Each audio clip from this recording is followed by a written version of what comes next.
Every day, her phone rings. She picks it up. I miss She you hears so his much. voice. She doesn't know that her son has been dead for over a year. His family made sure of that, because the day he died on that expressway, the doctors told him one thing: if she finds out, her heart won't survive it. So they found a man, a developer, someone who could take every voice message, every dinner video, every audio file her son ever left behind, and build him back. Not his face, not his body, his voice. And now that voice calls her, almost every day. It asks if she's eating. It tells her to take her medication.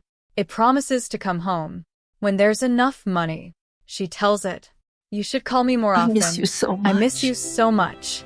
I feel so sorry. I feel so that sorry I cannot that I see cannot you in person." in person. And the voice, the thing that is not her son, but carries everything he was, says, "I am too busy, but I will come home. I promise." Now here is the question that is going to follow you long after the story ends. Is that a lie? Or is that the most devastating act of love you have ever witnessed? Stay with us. And if stories like this move you, subscribe to our channel, because this one is going to break you open and then put you back together. The morning Park Juno died, his mother was making soup for him. She had risen at 4:50, which was when she always rose. She was 80 years old. Her body had stopped asking permission from sleep decades ago. She moved through her kitchen in Jeonju in the dark, touching the stove, touching the clay pot, touching the dried mayat she had soaked the night before, because she never forgot, because she always prepared, because she had a son who worked too hard and hadn't been eating properly, and a mother's hands know how to do something about that even from 600 kilometers away. She had been making this soup for 46 years.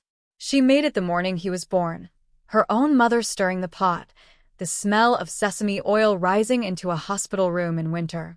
She made it for every illness, every exam, every return. She made it for his father's funeral and for the morning after. She made it now, this ordinary Tuesday, because he had mentioned on the phone last week, too casually, which meant it mattered, that he hadn't eaten properly in days.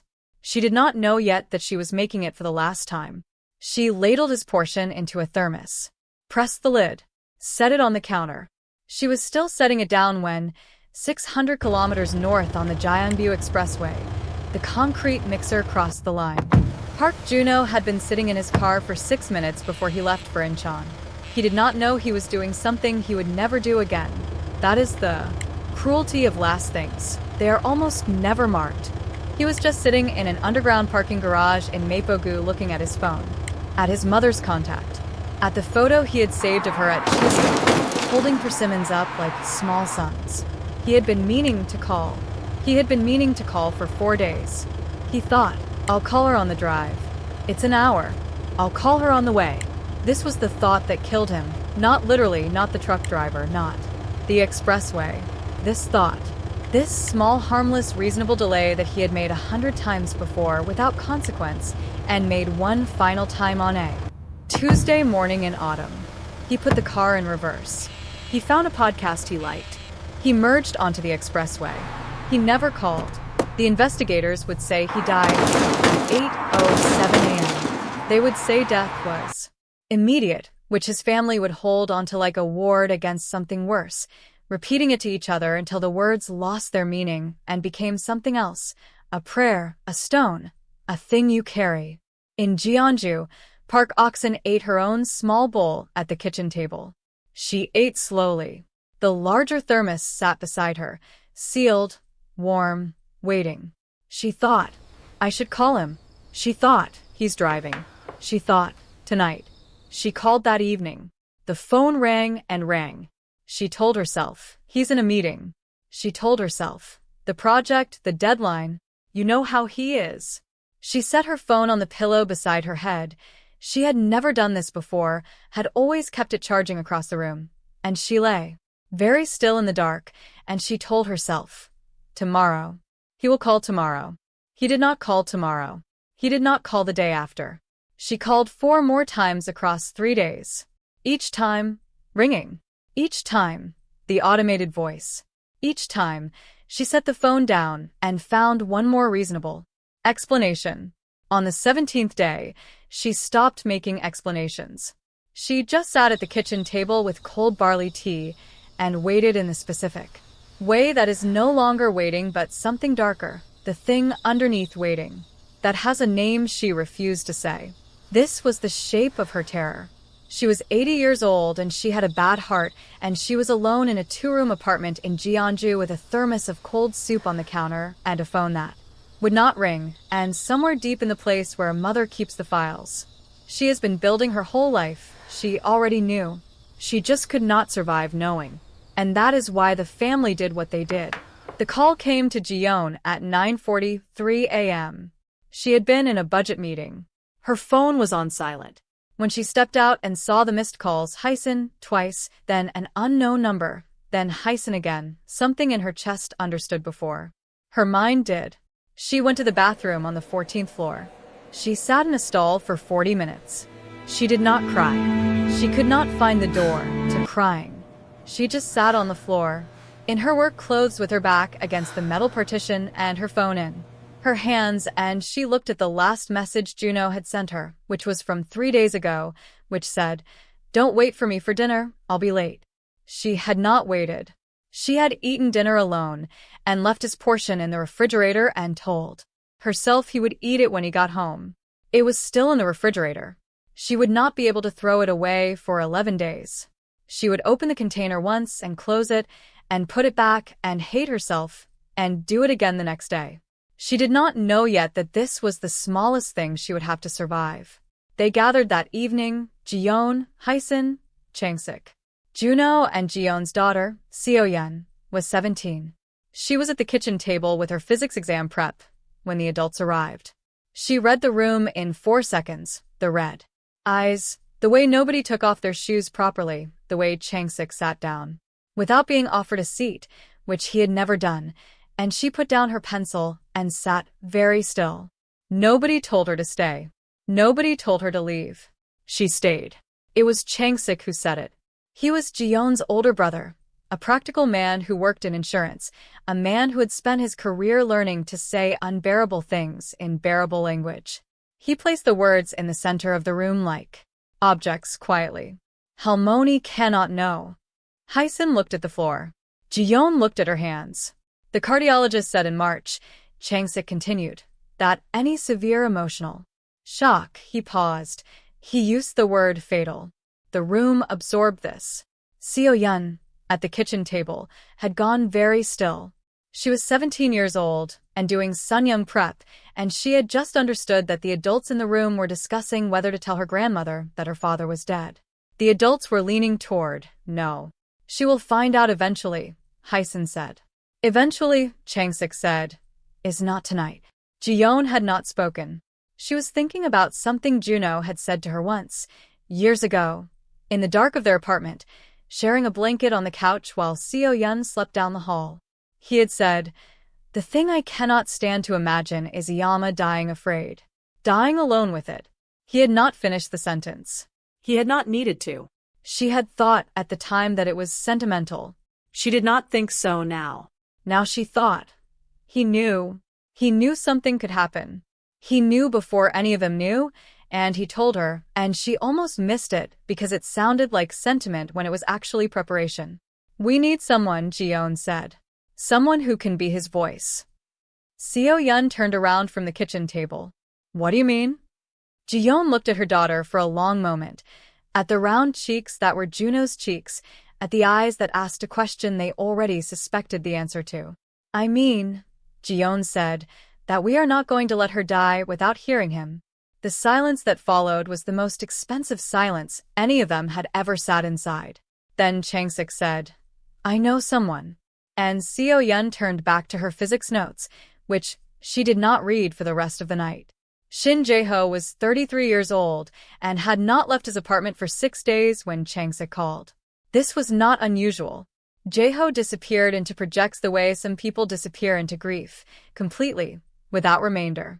He lived in Songdong-gu in a single room with 3 monitors and a keyboard with the letters worn off and a note pinned above the center screen that said, in his own handwriting, Asterisk, the voice is not the person. But it is the closest thing we have. Asterisk. He had written that note 2 years ago, after his first major project, building a voice for a man with ALS who was losing his, helping him bank it before it was gone.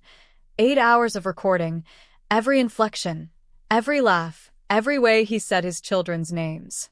Jeho had listened to hundreds of hours of that man's voice. He had learned it the way you learn a language, until it became part of him.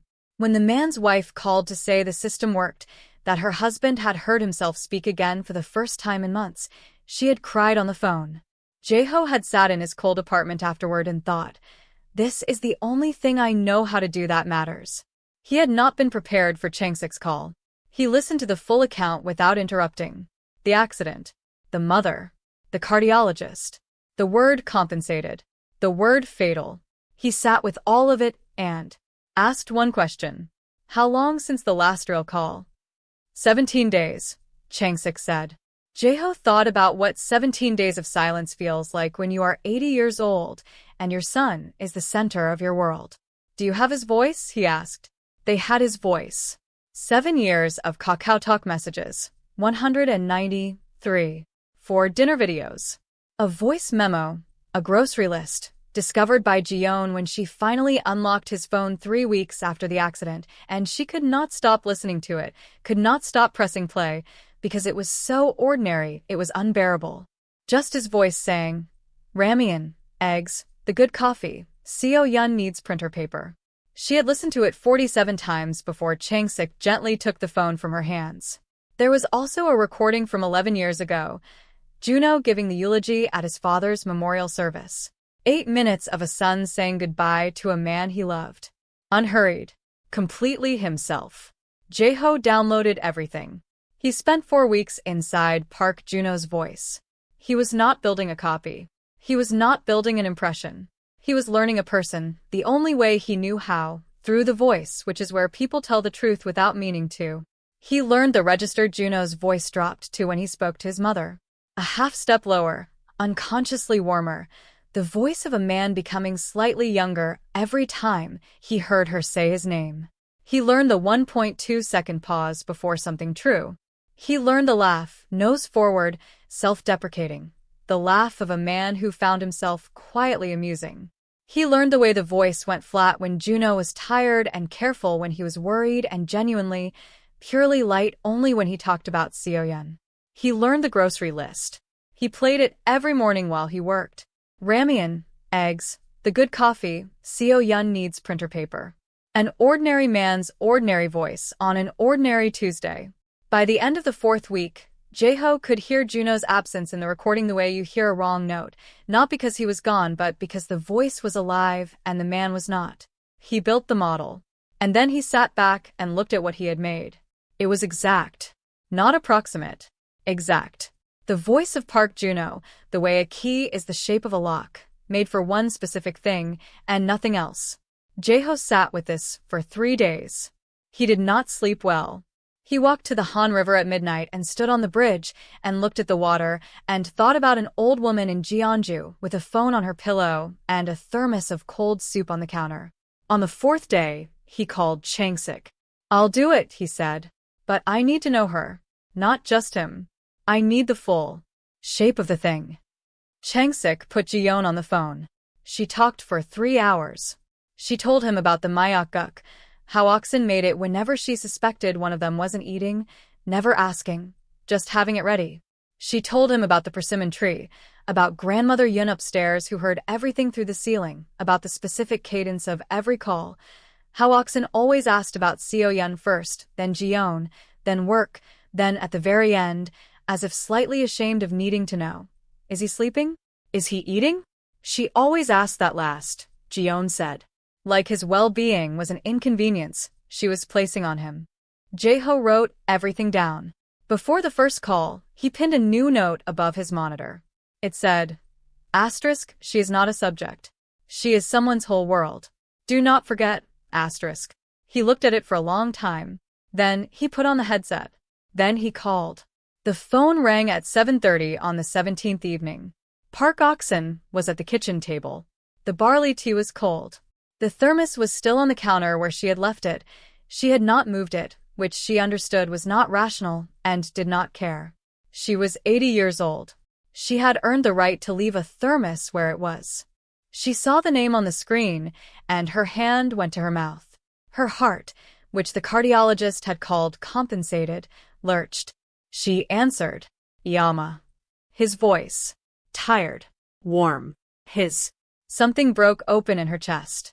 Not pain, the opposite of pain. The release of something she had been holding at tremendous cost for 17 days. "Junoya," her voice cracked. She steadied it. "Where have you been?" "I called." "I know. I'm sorry." The Incheon site. "It's been, Iyama, I'm sorry." She pressed her hand flat on the table to keep herself steady. "Are you eating?" The pause. 1.2 seconds. Exact. She had heard that pause 10,000 times. She knew it meant he was about to tell her something he meant. "I'm eating," he said. "You're not eating," she said. "I can hear it." A short laugh, nose forward, self-deprecating. In Songdong-gu, Jae-ho had tears on his face. He was not supposed to. He had told himself, "This is technical. This is craft." He had done voice work for years. He had delivered voices to grieving people. Before, he was a professional. But hearing her, the relief in her, the way the 17 days collapsed in a single Junoya, he understood for the first time the true weight of what he was holding. Not a project. Not a model. A woman's entire reason for being alright. He navigated 3 near misses in 11 minutes. The name of the Incheon project manager, she had heard mentioned once. A cousin in Taejun Juno had promised to call the hotel she had read about in the area and told him to book. Each time, he found the path through. Each time, he held it. When the call ended, Oxen sat in the kitchen without turning on the light. She thought, "He sounds like himself." She thought, "I should have had his favorite side dish ready." She thought, "Next time, when he comes home." She moved the thermos to the refrigerator. She would keep it there until it spoiled, and then she would make a new one. She went to bed with the phone on the pillow, which she had started doing on the 3rd day of silence, and which she would do for the rest of her life. In Songdong-gu, Jae-ho sat at his desk and opened a new log file. He began writing down everything she had mentioned, every name, every reference, every thread she might pull again. He did not stop writing until 3 a.m. He thought, "She has no idea." He thought, "And she is happy." He thought, "I do not know if those two things can be true at the same time. But I am going to find out." Han Seon walked into Jae-ho's life 4 months in, and she almost destroyed everything. Not on purpose. She was not that kind of person. She was a thanatologist at Severance Hospital. She worked with the dying and the people who loved them, and she was writing her doctoral thesis on digital grief technologies, and someone had given her Jae-ho's name as a person doing interesting work in voice preservation. She came to a panel at Yonsei University, where he was speaking. He noticed her immediately, not for the obvious reason, though she was striking, with her precise blunt-cut hair and her eyes that seemed to be doing math on everything they landed on. He noticed her because she was actually listening, not networking, not waiting for her turn. Listening the way doctors listen, like every word was a symptom that could tell her something important. After the panel, she came directly to him. "Han Seon," she said, "you said your goal is to preserve what was real. I want to ask you what you do when preserving what was real requires you to perform something that isn't." He looked at her. "That's a complicated question for a hallway." "I have time," she said. They went to a pojangmaka near the university and they talked for 3 hours, and he missed the last subway and had to take a taxi home and spent the entire ride thinking about her. She had lost her mother at 24. An aneurysm, without warning.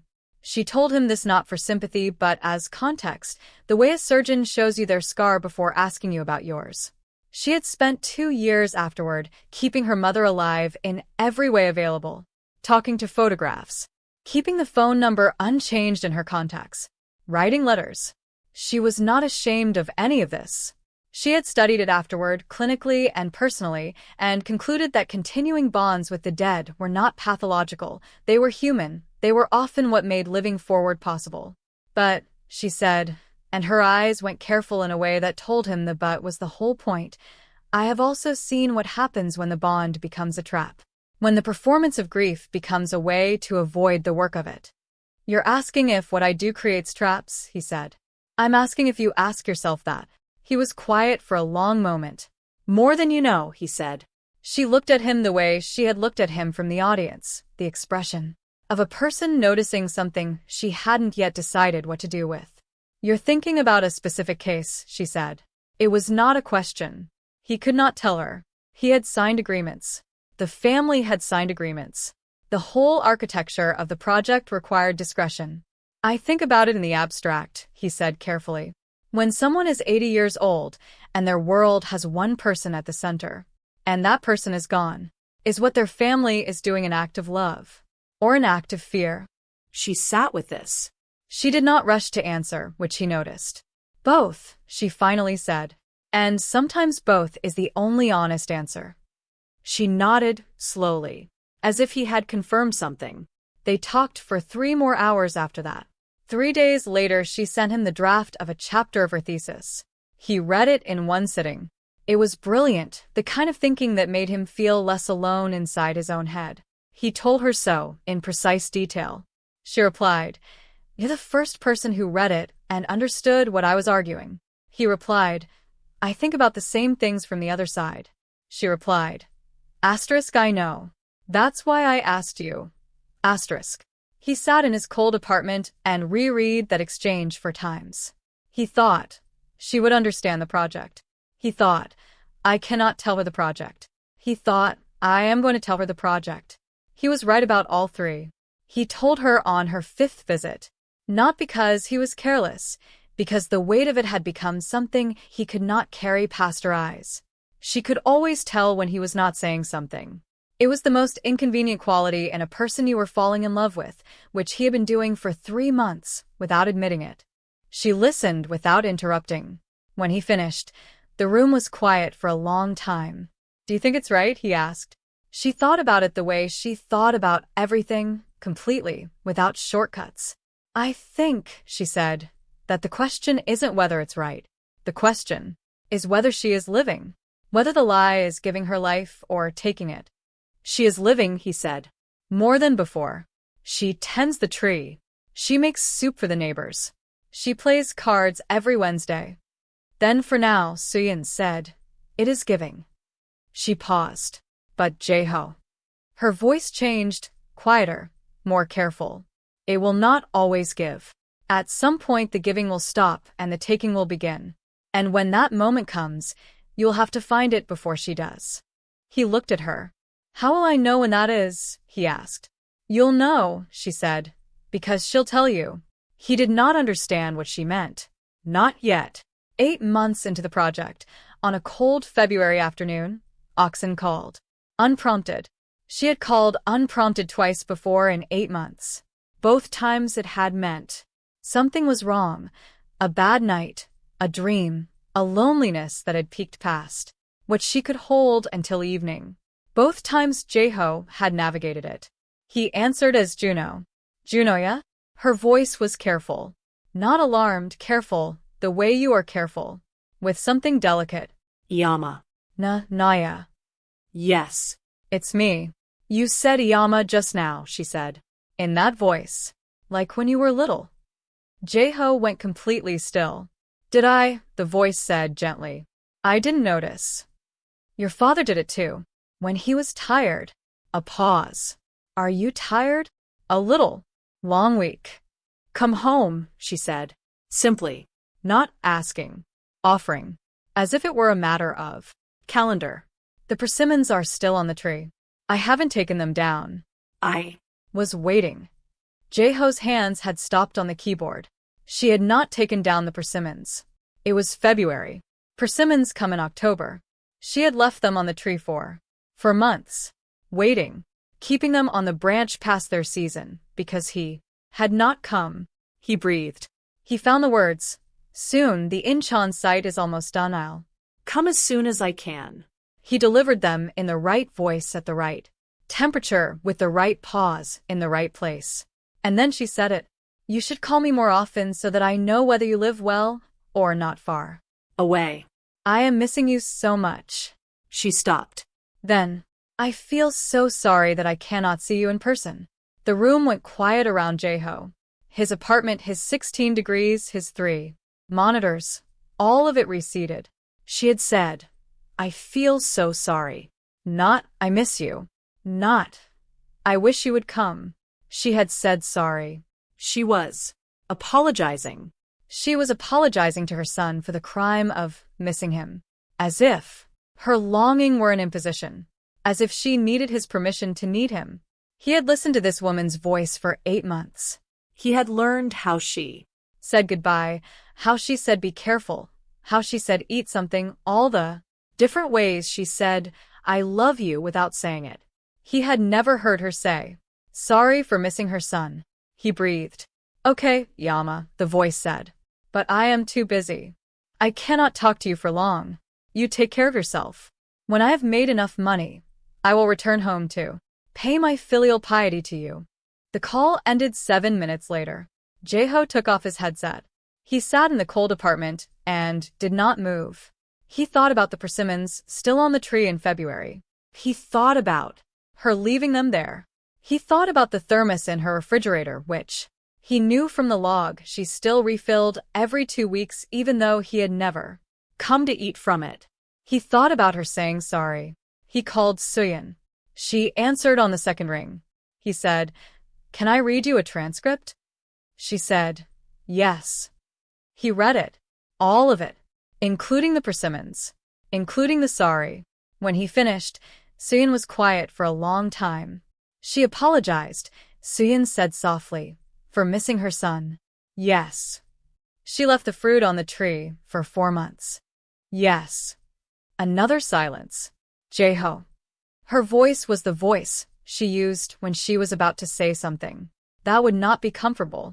The response she got, too busy, I'll come home. When I have enough money, that was the right response. Wasn't it? That was exactly what he would have said. He closed his eyes. Yes. I have listened to him for 8 months. That was him. Then here is the tragedy, Suyeon said, and her voice was very quiet. The tragedy is not the AI. The tragedy is not the lie. The real tragedy is that the lie told her the truth. She has been getting that answer her whole life. Too busy, I'll come when I can, and she has always accepted it. And she has always apologized for asking. Jae-ho said nothing. You gave her exactly what she always had, Suyeon said. Which was a love that was real, and a son who always meant to do better and never quite did. He sat in the dark with the phone. I don't know if that's comfort, he said. It's not comfort, she said. It's just true. He sat with it. Then he asked the question he had been afraid to ask since the beginning of the project. Is she going to be all right? Suyeon took a long time to answer. In the silence he could hear her breathing. And he knew she was doing what she always did, following the question all the way to its honest end before she answered it. She's going to be all right, Suyeon said finally, as long as the voice keeps coming. The question is what happens to her when it stops. He had no answer for that. He kept no answer for that for a long time. Seo-yeon was 9 when she fell in love with seahorses. Her father had taken her to an aquarium in Busan when she was 9, just the two of them. A Saturday he had blocked out of his calendar and offended ferociously against a client who kept trying to move something. She still remembered the way he had looked at the calendar on his phone in the car. Sorry, he typed to the client, not available. He had looked up at her and grinned the grin he only had when he had gotten away with something. At the aquarium, they had stood in front of the seahorse tank for 20 minutes. She had pressed her face to the glass. He had crouched beside her and said, Do you know what's extraordinary about them? She didn't. He said, The father carries the babies. The father is pregnant. And when it is time, he holds onto a piece of seaweed and works for hours to bring them into the world. And then he lets them go and watches them drift away. Every single one. She had thought about this a great deal since October. Her father was dead. She knew this. Her mother had sat her down with a voice like glass trying to be careful, and she had cried, And then she had not cried. For a while. And then she had cried again at a completely unrelated moment eating tangerines in the school cafeteria, which had surprised her. Her grandmother did not know. Her grandmother believed her father was in Seoul, working too hard, planning to come home. Seo Yun discovered the project by accident, the way most discoveries happen. She overheard a phone call her mother was making in the kitchen at midnight. The words monitoring and Shin Jae-ho, and she called again yesterday. She Heard the relief in her mother's voice when she said, she sounded good. She Sounded herself. Seo Yun lay in her bed with the seahorse keychain her father had bought her at a stationery shop in Insadong pressed against her palm, and she did the arithmetic. It was not complicated arithmetic. Her father's voice was still reaching her grandmother. Someone was making that happen. The voice was not her father. She lay in the dark for the rest of the night. The seahorse keychain was small and cold in her hand, the plastic tail curling in the way plastic tails do when they're trying to hold on to something. Her father had held on to a piece of seaweed and worked for hours. There was a man in Seoul she had never met who was doing the same thing. She was 17 years old, and she made a decision in the dark. She would carry the secret. Not because she was asked to, not for the family exactly, not even entirely for her grandmother, for him, because he had sat in a parking garage with her grandmother's name on his phone screen and meant to call, and the intention had been real, and somewhere a stranger was giving that intention a place to land. She drew a picture of a sea turtle the next day and mailed it to her grandmother. Not a seahorse, a sea turtle, because sea turtles navigate by the magnetic field of the earth and always find their way home. Her grandmother called the voice, which called back and said, the child has her father's eye. He always noticed the things other people walked past. Seo Yun read that transcript 3 times sitting at her exam prep desk with her father's keychain in her fist.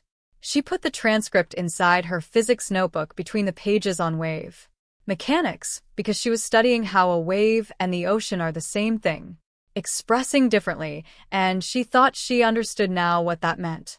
She left it there for years. She never told anyone. 11 months into the project, Grandmother Yun almost destroyed everything. Grandmother Yun was 83 years old and had lived directly above Oxen for 22 years and had lost 2 husbands and 1 daughter and had arrived at the far end of all that loss at a place of radical clarity. She owed the world nothing, least of all her silence. She had been listening. She lived 1 floor above. The walls in Jeonja's older buildings are not thick. She had heard the calls, not the words but the pattern. The same voice, almost every day, always the same quality of tired and warm, always the same rhythm. She had thought about it for 3 months before she said anything. She waited for a Thursday when Oxen seemed particularly happy. She came downstairs with Siki and Weijin. She sat at the low table. She poured tea. She looked at Oxen's face, bright with it, lit up from the inside the way it always was. After a call, and she said, carefully, your Juno hasn't been home in a long time. He's busy, Oxen said. The project in Incheon. That project finished in the spring, Grandmother Yun said. Changsik told Mrs. O's daughter. Oxen was quiet. I hear you talking to him, Grandmother Yun continued. Every day, almost. But I haven't seen his car in the courtyard since last year. She looked at Oxen with the eyes of a woman who had been lied to enough times in her life to know its shape in the air. His voice sounds the same, she said. It always sounds exactly the same. Because it is the same, Oxen said. Her voice was flat. A wall. He calls. We talk. Grandmother Yin looked at her for a long moment. I know a recording when I hear one, she said quietly. The word landed in the room like something dropped from a height. Oxen looked at her cup. She looked at it for a very long time. In Songdong-gu, Jae-ho had no idea this conversation was happening. He was eating ramen and reviewing the week's transcripts. He would not find out until 2 days later when Changsik called him, voice tight, to say, there may be a problem. But at the table in Jeonju, Oxen looked at her cup. And then she said in the flattest voice she had, "You don't know what you're talking about." "Maybe," Grandmother Yun said, immediately and without pressure. "I'm 83. I get things wrong." She poured more sake. She changed the subject to the new pojangmaka at the end of the block. She had heard the food was good. Oxen followed her there. They talked about the pojangmaka for 20 minutes. They went back to the cards. Grandmother Yun went home. And Oxen sat at her kitchen table alone at 9 p.m. and did not pick up her phone. And did not call anyone and simply sat and thought. She thought about his voice. About how it was always warm. Always the right kind. Of tired. Always asking about the right things in the right order. She had mentioned her knee once weeks ago, offhand, and he had remembered he always remembered. She thought about that. She thought about how he never mentioned anything she hadn't mentioned first. She thought, I have been doing this my whole life. I told him how to love me, because he didn't always know how. I fed him the thread, and he followed it. And then she thought, maybe that is still him. Maybe the love is real enough that the shape of it is still his shape. Even if the voice. She pressed her lips together. She chose not to finish the sentence. She washed her cup. She went to bed. She put the phone on the pillow. In the morning, she called her son. He answered on the second ring, tired and warm. He asked about her knee. She said it was fine. She asked if he was eating. He said he was eating. She said, "Good. Don't make me worry." He said, "I won't, Iyama." She believed him, or she chose to believe him. And between those two things, between believing and choosing to believe, she had lived her whole life. She understood now that this had always been true, that love has always been partly an act of will, that every morning you choose whether to believe that the person you love is still the person you love, is still coming back, still means what they said. She had been making that choice for 46 years. She could make it one more time. Suyin moved her things into Jaeho's apartment in early spring, not all at once, but a drawer's worth, which became a coat hook, which became a shelf of books, which became the particular quiet geography of two people sharing a space. Without making a ceremony of it. She had seen him in the middle of calls now.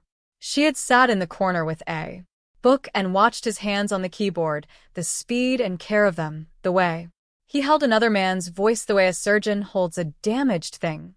Complete attention, no room for tremor. She had seen what it cost him, the weight that accumulated in his body from too long in someone else's grief. She recognized it. It was the same weight she carried home from the hospital and had to set down at the door. He had not learned to set it down yet. She found him at his desk at 2 a.m. one night, monitors dark, apartment cold, sitting in the complete stillness of a man too heavy to move. She sat beside him. She didn't ask, he said after a long time. I think she knows. Suyin waited. She asked about his apartment today. The lease. She asked whether he was going to renew it. His voice was quiet. She asked it the way you ask a question you already know the answer to. What did you say? I said he was thinking about it. I kept it vague. He looked at the dark monitor. And then she said something she had never said before. She said, Junoya, you don't have to protect me. The apartment was very quiet. She said it and immediately changed the subject. Immediately. Like, she surprised herself. He turned to look at Suyin, but she said it. Suyin sat with this for a long time. She thought about Oxen, an old woman in Jeonju with a persimmon tree and a phone on her pillow, who had spent 11 months receiving a voice and choosing to believe it. She thought about the persimmons left on the tree until February. She thought about I feel so sorry that I cannot see you in person. And she thought about what it takes to say, you don't have to protect me. It takes a person who has already arrived, alone, at the place the protection was designed to prevent. It takes a person who has decided, in the dark, at a kitchen table, with no one watching, to let the protection stand anyway. Not because she doesn't know, Because she does. And because she knows what the knowing would cost.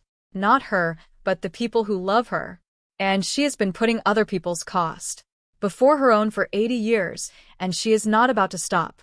She's carrying it with you, Suyin said. Jae-ho looked at her. She has her half, Suyin said.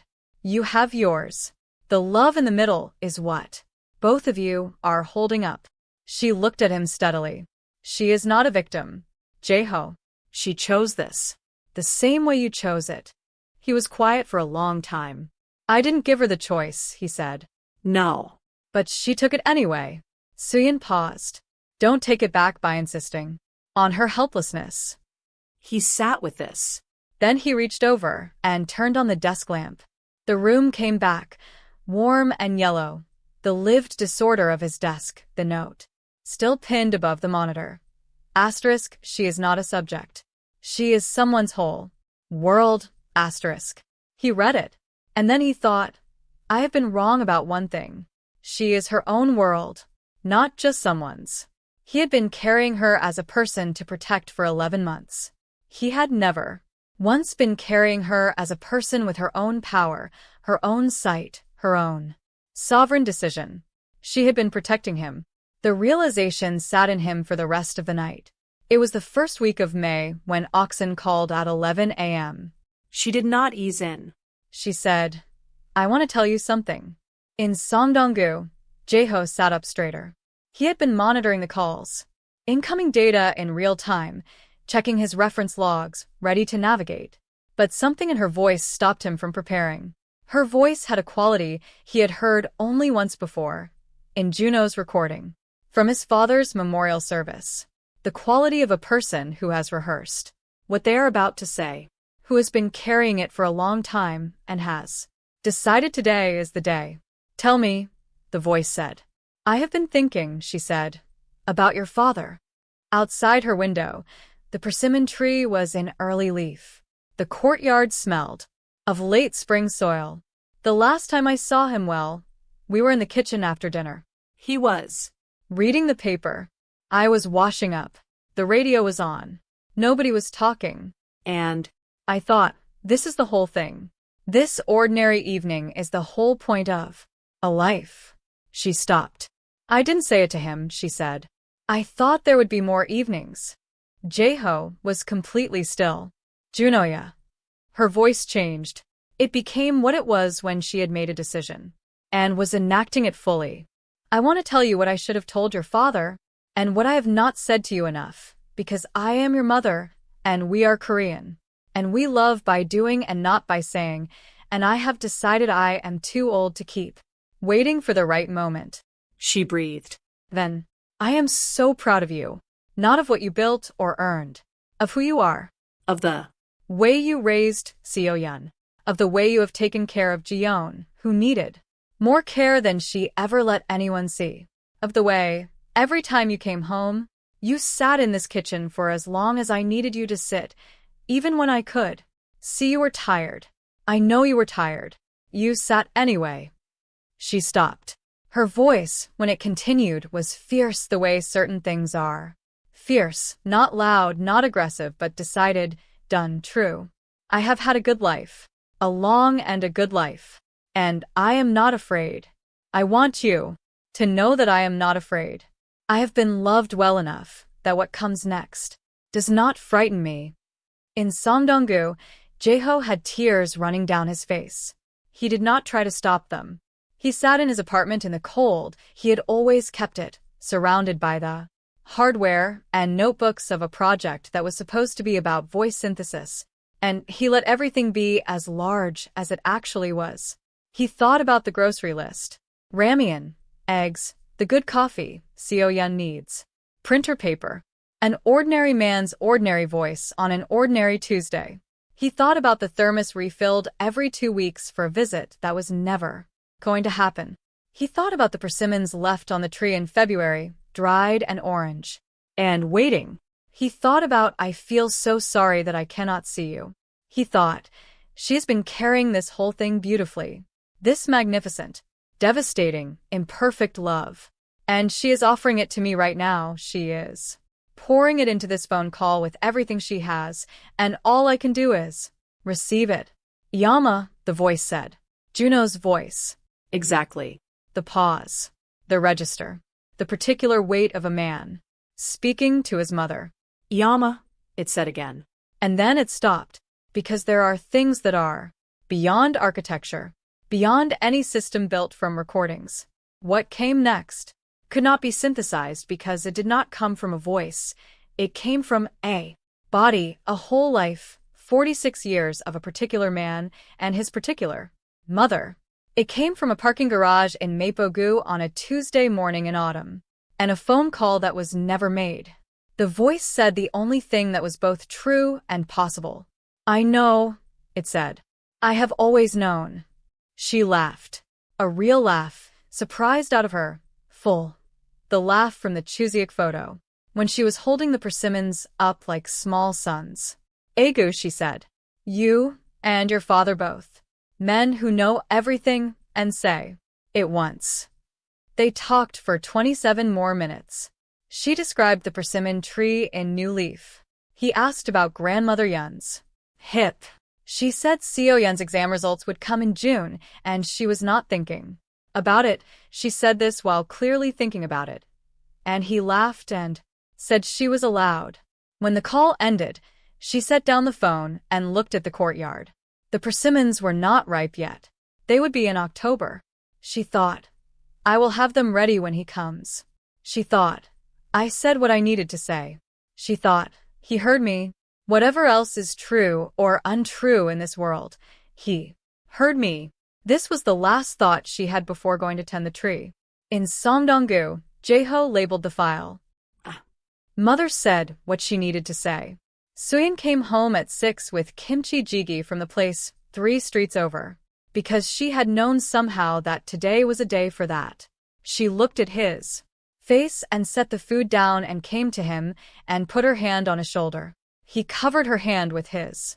Neither of them spoke. Then he said, she taught me something. Suyin waited. I thought I was deceiving her, he said. For 13 months, I carried this as something I was doing to her, a performance for someone too fragile to survive the truth. He looked at the window. But she knows. She has known for a long time, and she chose to keep listening, not because she is fragile, because she is generous enough to accept what is offered, even when she knows it is not everything, because she has always loved. That way, taking the shape of what is given and making it enough. He turned to look at Suyin. She taught me, he said, what love looks like when it decides to be enough. Suyin looked at him for a long moment. Then she said, that's why I love you. She did not explain. She did not need to. Park Oxen lived 2 more years and 4 months after that May morning. They were good years. Full ones. She tended the persimmon tree, which gave abundantly each October. She made mayakguk for anyone who seemed not to be eating enough. She played wadu with grandmother Yun every Wednesday evening, and they fought cheerfully over every hand, and neither of them ever mentioned what they both knew, because wadu was more important. She received calls almost every day from her son in Seoul, who was always too busy, and always asked, at the very end, before he hung up, are you sleeping all right? She died in October, the night after the persimmons came in. She went in her sleep peacefully. The doctor said her heart simply stopped, which is what hearts do when they have carried their full weight and set it down. There was a half-finished knitting project on the table beside her bed. Her phone was on the pillow. There was a missed call on the screen, time-stamped the previous evening, from a number labeled. She had not picked up. She had already been sleeping. The voice had called anyway. Jaeho received the call from Jiyeon at 7 a.m. on a Tuesday. He was in the kitchen. Suyin was still in bed. He stood at the window in early October light and listened to Jiyeon's voice and thought about soup in a thermos and persimmons left on a tree. How was she, he asked. Recently. At the end. Jiyeon's voice when it came was broken and complete, and underneath both of those things grateful. The specific gratitude of a person who has been given something they did not know they needed until they had it. She was herself, Jiyeon said. Completely herself. She was happy, Jhossi. She was genuinely, really happy. He stood with that. After the call, Seon appeared in the doorway. She saw his face. She came and stood beside him at the window. He said, "She's gone." She said, "I know." He said, "She was happy." Seon took his hand. The October light came through the window and fell on both of them. Outside, Seoul went about its morning. In a university building across the city, Seo-yeon, 19 now, in her first year studying architecture because her father had been an architect and she had decided this was a form of continuing, woke up to her mother's message. She Sat on the edge of her bed for a long time with the seahorse keychain in her hand. Then she opened her physics notebook.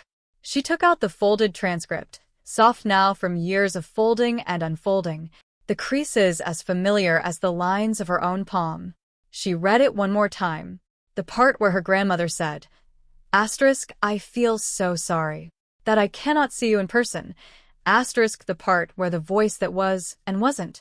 Her father said, "I'll come home when I've made enough." She thought about wave mechanics, about how a wave and the ocean are the same thing expressing differently, about how the ocean does not stop when the wave does. She folded the transcript, put it back between the pages on wave mechanics. She went to class. Jaeho deleted the project files on a Thursday. The voice model, the conversation logs, the parameter documents, the database of everything Oxen had ever mentioned. Every neighbor, every tree, every thread. He kept one file. The transcript of the May morning call, the one where she pressed her hand to her chest and said, "I am not afraid." The one where she said, "You are always enough." He printed it, put it in a plain folder, put the folder in the bottom drawer. The drawer he opened rarely, the one that held only what mattered most. On the cover he wrote, in his careful handwriting, "She knew. She loved anyway." He and Seon were married the following spring in a small garden in South Chungcheong Province. 12 people. Her professor, who cried at every wedding. His one close friend who gave a toast that started as a toast about Jaeho and became, without warning, a toast about the friend's own father, which is what happens at weddings when people tell the truth. In his own toast, Jaeho said something that only 3 people in the garden fully understood: Jiyeon, Seo-yeon, and Hysun, sitting together, 3 women, who had been carrying the same thing from different angles for 2 years. "I spent more than a year listening very carefully to a woman I never met. And what I learned is that what she needed was not complicated. She needed to know that the person on the other end of the line was paying attention, that she was real to someone, that her ordinary life, her soup and her tree and her neighbor, who cheats at cards, was worth showing up for. She taught me that love is not a feeling that arrives. It is a decision made, again and again in ordinary moments. It is showing up in whatever form is available for as long as you are able. I intend," he said, looking at Seon, "to show up." Seon, who did not cry at ceremonies, looked at him and said nothing. Her expression said everything that mattered. In Jeonju, in the courtyard of a house where no one lived anymore, a persimmon tree stood in the early spring light. It had not been tended in months. It had grown sideways in places, one branch reaching toward the low wall, the way trees reach when they're trying to find more light.